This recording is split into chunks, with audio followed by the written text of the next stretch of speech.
Rais wetu wa Jamhuri ya Kenya, Papa Askofu na Wakristo wote wa Moiben, tumsifu Yesu Kristo.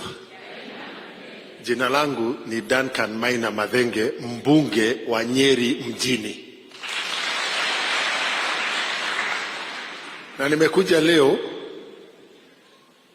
kwanza kupata baraka kutoka kwako Papa Askofu.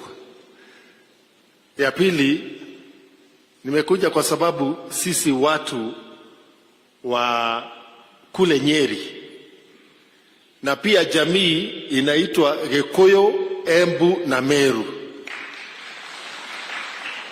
Sisi rais chagua kwa hiari na kwa imani. Na imani yetu rais haijashuka.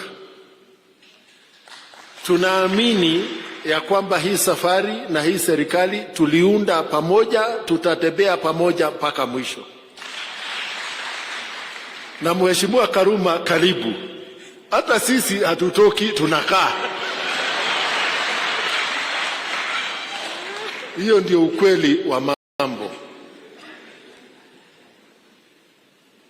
Kidogo tumekuwa na siasa kidogo ya mtu wetu. Sisi tunaamini siasa ya watu wetu. Na rais, tunafikiria tukiangalia kwa sasa umepata ile formula ya kutuweka pamoja kama nchi ya Kenya.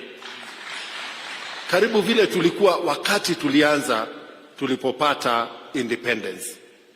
Tuko nyuma yako, tunaamini na tunakuombea ya kwamba Mungu akuongezee wema wake, akuongezee hekima, akuongezee neema, na mwisho kabisa akuongezee rehema yake, ndio utuongoze kwa njia inayofaa. Asanteni. Mnanipa salamu nirudishe Nyeri? Asanteni, Mungu awabariki.